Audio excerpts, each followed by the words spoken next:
Prezados, é muito bom estar aqui com vocês nessa primeira videoaula. Meu nome é Augusto Guilherme e eu sou professor da disciplina Técnicas de Negociação. Quero começar a aula citando uma frase de Vanderlei. Por meio dessa frase, ele define o que é negociação. Negociação é um processo de alcançar objetivos por meio de um acordo nas situações em que existam interesses comuns, complementares e opostos, isto é, conflitos, divergências e antagonismos de interesses, ideias e posições. Como é um processo, a maneira como desenvolvemos este processo é decisivo para o desfecho da negociação. Outra definição bastante pertinente é a de Junqueira, que fala: negociação é o processo de buscar aceitação de ideias, propósitos ou interesses visando ao melhor resultado possível, de tal modo que as partes envolvidas terminem a negociação conscientes de que foram ouvidas, tiveram a oportunidade de apresentar toda a sua argumentação e que o produto final seja maior do que a soma das contribuições individuais. Queria frisar dois elementos nessa citação de Junqueira. Prestem bastante atenção e guardem na memória: melhor resultado possível e as partes ouvidas. Isso diz tudo sobre a negociação e vocês vão perceber isso durante a nossa disciplina. Gosto sempre de reforçar: todos nós estamos negociando o tempo todo. A negociação não é apenas quando vendemos um produto. Ela está presente praticamente em todos os momentos da nossa vida. Quando estamos na nossa casa, estamos negociando. Nos nossos serviços, com os nossos colegas, a gente negocia. Com os nossos chefes, com os nossos clientes e em diversas outras situações. Todos nós somos negociadores por natureza. Porém, o mundo não é dividido em negociadores natos e aqueles que não sabem negociar. Negociar é um conjunto de técnicas que podem ser aprendidas e desenvolvidas. Então, todos nós podemos, no dia a dia, melhorar nosso poder de negociação. A primeira coisa sobre negociação que temos que entender é sua origem. Quando que ela começa? Se temos um produto para ser vendido, o cliente chega na loja, olha para ele e fala: quero levar, pago esse preço que está anunciado. E a gente vende. Houve negociação? Não. A negociação acontece quando há o conflito. Quando eu falo de conflito, eu não estou falando de briga ou algo parecido, mas sim de alguma discordância. Por exemplo, se ele pede um desconto de 10%, isso é o início de um processo de negociação, pois houve o conflito no preço.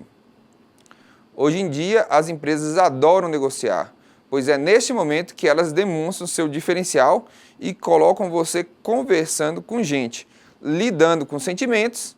Ela quer sua fidelidade. E quando ela resolve o seu problema, independente de qual seja, ela te conquista. Então a negociação é um tema muito explorado pelas empresas atualmente. Porque antigamente as empresas não pensavam muito em negociar. Vamos imaginar que se em 1908 você decidisse comprar um carro, o vendedor do Ford T iria querer te convencer a comprar? Iria insistir? Até que poderia. Porém, a negociação não iria evoluir muito, pois era o único carro que existia naquela época. Hoje em dia, se você quer comprar um carro, vamos supor que eu queira comprar um carro popular. Quantas opções eu tenho? Talvez eu tenha 2 opções de cada marca. Eu tenho pelo menos 6 concessionárias ao meu alcance, com 10 carros ou mais como opções. O que vai diferenciar um de outro? O poder de barganha do vendedor, ou seja, o seu poder de negociação. Ele terá que negociar, ele terá que me oferecer algo a mais, ou seja, a proposta da empresa que ele representa terá que ser melhor do que a outra. E geralmente eu vou comprar o carro na mão do vendedor que eu me identificar mais, pois o produto é muito parecido. Tem um caso que demonstra como a negociação é importante atualmente. Existia uma empresa de máquinas agrícolas que possuía o melhor trator pelo menor preço. eram produtos excelentes. E essa empresa não tinha mais alta qualidade apenas no produto, mas também na sua equipe. Essa equipe sempre mantinha seu site totalmente abastecido de informações dos seus produtos. Portanto, quando um potencial cliente queria saber algo sobre um trator daquela empresa, entrava na homepage e lá encontrava dados técnicos, potência do motor, quais os itens ele possuía, suas dimensões, o preço, todas as condições de pagamento, né, garantia, pós-venda, etc. Mas as vendas estavam caindo e eles não estavam entendendo o motivo. Como era uma equipe de excelência, eles fizeram a pesquisa para entender onde estava a falha. Qual foi a surpresa? A falha estava justamente na competência deles, ou seja, quando eles alimentavam o site com todas as informações, eles eliminavam a necessidade de o cliente ir na loja. Aí quando esse cliente ia na concorrência, que não tinha quase nada na internet, eles o perdiam, justamente pelo poder de negociação daquela outra empresa. Eles forçavam as pessoas a ir na loja física e lá eles conseguiam convencer aquele cliente a comprar o seu trator. Aí vocês vão pensar, clientes bobos, compraram um trator mais caro e de menor qualidade? Não. Não foi apenas isso que eles compraram. Eles pagaram mais por relacionamento. Pois no processo de negociação, eles tiveram a proximidade da outra empresa. Volta e meia ficamos amigos do vendedor, não é verdade? Não é melhor eu comprar algum produto de um amigo do que de um desconhecido? Eu confio nos meus amigos. Eu quero que meus amigos se deem bem. Quanto ao desconhecido, sou indiferente. Então, com essa história, podemos notar que a negociação, hoje em dia, está muito presente no mundo dos negócios e que ela não gira apenas em torno do preço do produto. Ela atende também a relacionamento. As pessoas hoje em dia precisam se relacionar. O mundo, a cada dia que passa, conecta as pessoas e, ao mesmo tempo, as separam. Então, muitas empresas usam a negociação para suprir essa necessidade das pessoas. Lembram da pirâmide de Maslow? Aqui temos ela. Na pirâmide de Maslow, temos a hierarquia das necessidades humanas. É tudo o que o ser humano busca. Embaixo temos as necessidades biológicas, ou seja, comer, respirar, beber água, fazer xixi. Quando a gente supre essas necessidades, a gente ascende a pirâmide. A segunda é a segurança. Tem uma hora que temos que suprir as nossas necessidades sociais, então a negociação está diretamente relacionada às necessidades humanas. Para ser mais exatos, ela atende bem a nossa necessidade social, que está na terceira base da pirâmide, na terceira etapa da pirâmide. Voltando ao que eu falei no início, a negociação não ocorre quando estamos vendendo um produto ou serviço. Ela não ocorre apenas nessa etapa, ela ocorre a todo momento. Dentro da empresa, negociamos sempre. Para que um exemplo mais clássico de uma negociação do que uma reunião? Eu acabei de falar ali atrás que um dos objetivos da negociação é o relacionamento. Então, com isso muito claro, podemos dizer com toda certeza, na negociação não precisa ter um único vencedor. Na verdade, uma boa negociação só ocorre quando os dois lados saem satisfeitos. Isso deve ser o objetivo de uma boa negociação, ou seja, deixar os dois lados satisfeitos. Existe um nome para a negociação que deixa os dois lados satisfeitos. Chama-se negociação ganha-ganha. Nessa tabela, temos as estratégias de negociação apresentadas por Lewick, entre outros.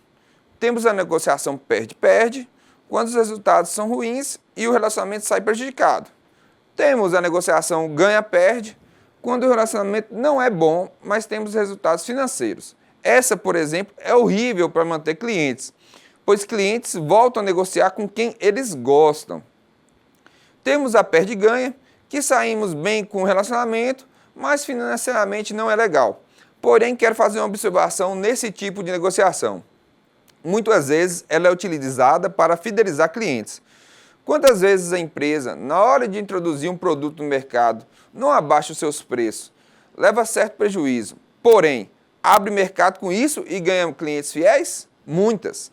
Eu mesmo encontrei um macarrão pré-cozido, muito barato no supermercado, 1/3 do preço normal. Virei consumidor assíduo. Depois de 2 meses, eles colocaram o preço no patamar real. Ali eu tinha acabado de ser vítima de uma negociação perde-ganha, ou seja, eu fui fidelizado. E por último, temos a negociação ganha-ganha, que, como eu disse, é a negociação que todos devem buscar. Negociação ganha-ganha não deve ser difícil alcançar, pois muitas vezes nossos interesses não se chocam. Na verdade, a maioria das vezes nossos interesses são os mesmos em uma negociação. Tem o caso, por exemplo, de uma escola na Austrália. Houve uma briga entre os professores e conselho diretor.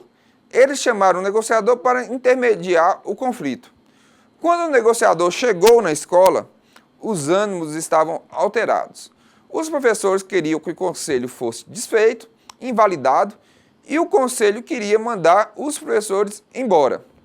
A primeira coisa que o negociador fez foi procurar qual era o pleito dos professores. Eles queriam um aumento salarial. Aí esse negociador procurou o conselho e perguntou para eles o motivo de não efetivarem esse aumento. O conselho respondeu: não temos dinheiro. Porém, o interesse desses dois grupos era o mesmo, ou seja, ter uma escola de qualidade. Para termos uma escola de qualidade, temos que ter todos os seus funcionários felizes, não concordam? Então esse negociador incluiu os professores na solução do problema. Solicitou que os mesmos apresentassem medidas que reduziriam os gastos da escola e que aumentariam as receitas, e que tudo isso seria revertido no salário deles. Dessa forma, os professores, os dois grupos, ficaram satisfeitos. Eles trabalharam em conjunto buscando uma solução sem briga e conflitos. Nesse último caso, observamos que a negociação quase se transformou em uma briga e a solução estava tão perto.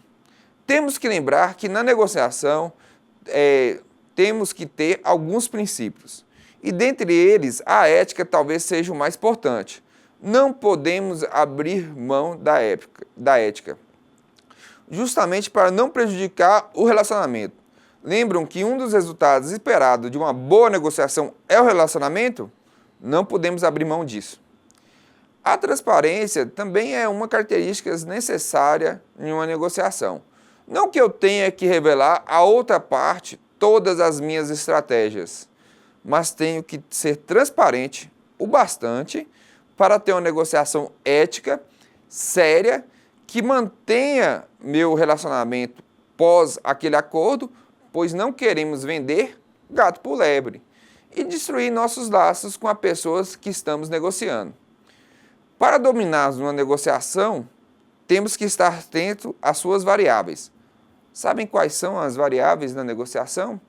Temos 3 bem distintas, que são poder, tempo e informação. Na primeira variável, o poder, podemos dividi-la em 2, o poder pessoal e o poder circunstancial. Sobre o poder pessoal, posso dizer que é aquele que está ligado a características da própria pessoa. A aparência é um forte poder pessoal. Como exemplo, posso citar o caso de alguém que dá uma aula. Se eu estivesse aqui de terno e gravata, vocês não iriam ter muita confiança em mim, pois eu estaria deslocado. Se eu estivesse com uma camisa regata, iria causar um efeito pior ainda. Então, eu tenho que estar vestido de acordo com a demanda da situação.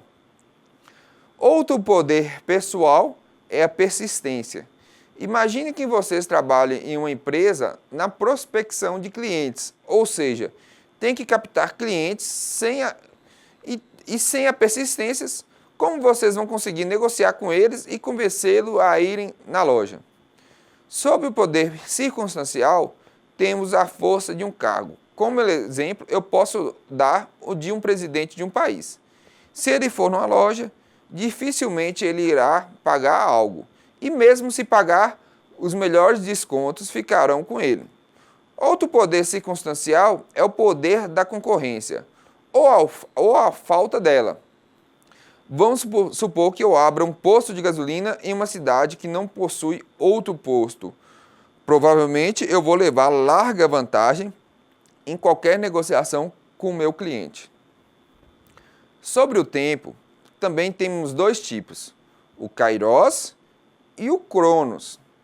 O Kairos é o tempo de oportunidade, ou seja, o tempo ideal para você realizar uma negociação. Sabia que o namoro, quando você está flertando com uma menina ou um menino, de certa forma é uma negociação? Nesse caso, o Kairos dessa situação seria aquele período que a menina ou o menino estivesse solteiro. Outro exemplo que eu posso dar é você vender capa de chuva em algum show em céu aberto no dia que está chovendo. Sobre o exemplo de tempo cronos, é o tempo cronológico. É aquele tempo que temos que ficar atentos na negociação. São os prazos, por exemplo.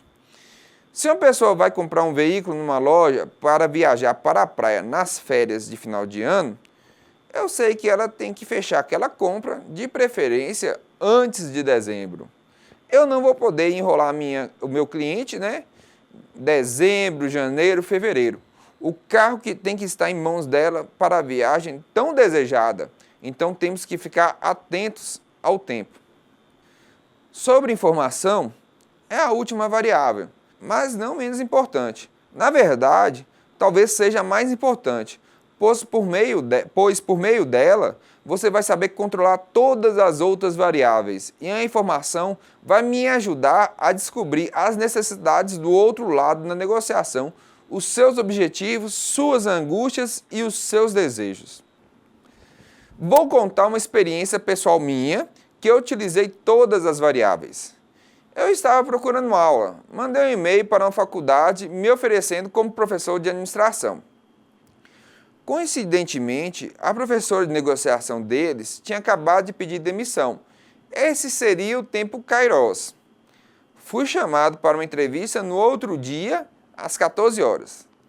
Eu sabia que não poderia chegar muito cedo, pois isso talvez incomodaria o coordenador do curso, pois quem iria querer uma pessoa na antessala olhando para ele 1 hora ou 30 minutos cada vez que ele passasse na sua frente? Ou mesmo eu não poderia chegar atrasado, pois seria uma falta de respeito.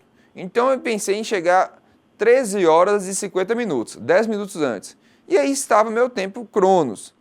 Antes da entrevista, eu busquei os valores da empresa, a missão e a visão, pois queria frisar minhas qualidades que atendessem a essas ideias.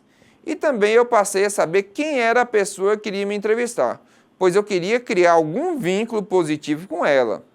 Descobri que tínhamos um grande amigo em comum, então isso tudo foi a minha informação. Um pouco antes da entrevista, pensei em qual roupa usar e cheguei à conclusão que a roupa para um administrador não seria um terno ou uma regata, como eu falei logo atrás, mas sim uma camisa de manga comprida, e aí estava meu poder pessoal. Sobre o poder circunstancial, ele foi o cargo que ocupava na época. Eu era gerente de compras de uma prefeitura, ou seja, eu negociava com vários fornecedores da cidade e gerenciava uma pequena equipe. Portanto, tinha experiência prática na área de negociação. Então, eu fui bastante enfático sobre isso no meu currículo. Viu como eu lidei bem com todas as variáveis? E olha que eu usei mais. Fui mais fundo, não me limitei a só essas. A negociação é uma arte. Não existe de um lado aquelas pessoas que nascem como negociadoras e aquelas pessoas que não nascem como negociadoras, como eu falei no início. A negociação você aprende.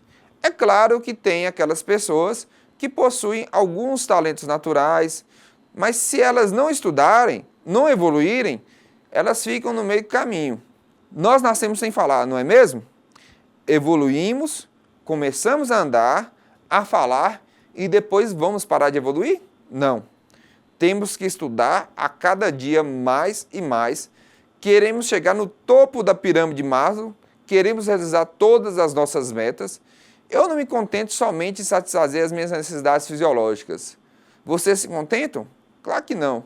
Por isso que estamos aqui, estudando, crescendo como pessoas e como profissionais. Tenho outro caso de negociação para contar para vocês.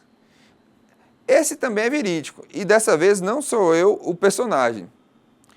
Uma empresa de construção comprou todos os apartamentos de um prédio com a intenção de demoli-lo e construir um novo. Eles conseguiram comprar todos os apartamentos, menos dois. Um de uma senhora de 80 anos e o outro da sua filha. A filha da senhora disse: se minha mãe vender, eu vendo o meu. A senhora disse: só saio daqui quando eu morrer. A oferta da empresa era boa. Enquanto a construção estava ocorrendo, eles iriam ficar hospedados de graça em outro prédio. E após a finalização, eles iriam ganhar um apartamento com uma qualidade muito superior ao seu antigo no mesmo prédio que eles moravam. Como dependia somente da senhora, a empresa contratou um negociador experiente e pediu para ele resolver o problema. Deram R$80 mil para ele. Essa era a oferta máxima que ele poderia fazer. Claro que ele não iria oferecer tudo de uma vez. Os R$80 mil além do apartamento que a mulher teria direito. O negociador era experiente. A primeira coisa que ele fez foi buscar informações sobre a vida da senhora. Ele descobriu que o marido dela tinha morrido, tinha falecido recentemente, e que ela frequentava assiduamente a igreja da esquina. Ele pensou em oferecer uma grande doação à igreja, pois ele tinha percebido que se ele aumentasse a oferta para a senhora, não seria solução. Mas ele teve uma ideia genial antes de ofertar o dinheiro para a igreja. Ele perguntou para a senhora se ele colocasse o nome do seu falecido marido no prédio, ela aceitaria fazer o negócio. Ele obteve como resposta um sim. O único gasto dele foi na troca dos papéis do prédio com a alteração dos nomes, o que não deve ter representado nem 5% do valor que ele tinha para negociar com a senhora, ou seja, dos R$80 mil. E ela, no final, ficou muito feliz, pois foi a forma que ela teve de homenagear o marido e demonstrar o tanto que ela sentia a falta dele. Viram como os detalhes fazem diferença? Não resolvemos uma negociação apenas com dinheiro ou mesmo com grandes ações. Muitas vezes a solução está mais perto do que imaginamos, com gestos sutis. Por falar em gestos, tem uma história real. Outra história real. Eu participei de uma campanha, para eleger um cargo em uma universidade. E eu tinha grandes dificuldades de tirar voto do adversário do meu candidato, pois várias pessoas, falavam que iriam votar no outro candidato, pois ele foi no velório do pai ou mesmo da mãe. Então ele não era um grande gestor, mas ele sabia conquistar as pessoas por meio de gestos sutis, gestos que criam relacionamento, eles criam vínculos. Temos que ficar atentos à percepção das pessoas do projeto no processo de negociação, pois o que a pessoa percebe é uma questão pessoal e subjetiva. A percepção de uma pessoa está ligada à sua expectativa. Se a pessoa consegue fazer, a outra ter boas expectativas, ele irá perceber você de uma melhor forma. Temos vários meios de mexer com a expectativa da pessoa que estamos negociando. Podemos utilizar nossos poderes pessoais, circunstanciais, podemos fazer gestos simbólicos, sutis, como eu falei agora. Sobre gestos simbólicos, se queremos quebrar a resistência de uma pessoa, devemos fazer aquilo que ela não espera. É interessante. Quando fazemos isso, desarmamos qualquer resistência. Por falar em gestos simbólicos, para reforçar, teve uma vez que o Egito queria negociar com Israel a devolução de volume grande de terras deles, que Israel não queria aceitar. Israel tomou essas terras de uma guerra. O que o Egito fez?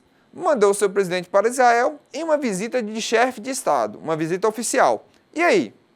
Naquela época, nenhum país daquela área, ou seja, os vizinhos de Israel, o reconhecia como país. E isso incomodava muito Israel.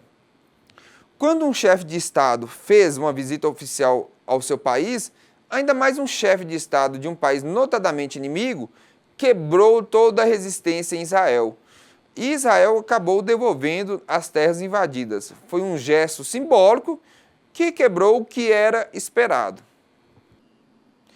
Muitas vezes, quando admitimos para uma pessoa que erramos e pedimos desculpas, é uma solução para grandes problemas, ainda mais quando a pessoa não espera. E essas são armas para uma negociação. Não devemos envolver nosso lado pessoal, apesar de não podermos abandoná-lo. Mas, acima de tudo, temos que pensar em resolver o problema e não enfrentar a outra parte. Resumindo, a negociação está no nosso dia a dia e temos que saber dominá-la. E com isso, encerramos os assuntos na nossa primeira videoaula. Eu espero que vocês tenham gostado e que tenham absorvido ao menos um pouco do que vimos aqui hoje. Lembre-se de acessar a sala virtual, participar dos fóruns e postar suas dúvidas. E não se esqueçam dos estudos da apostila, é muito importante. Por enquanto, é só. Bons estudos e até a próxima aula. Obrigado!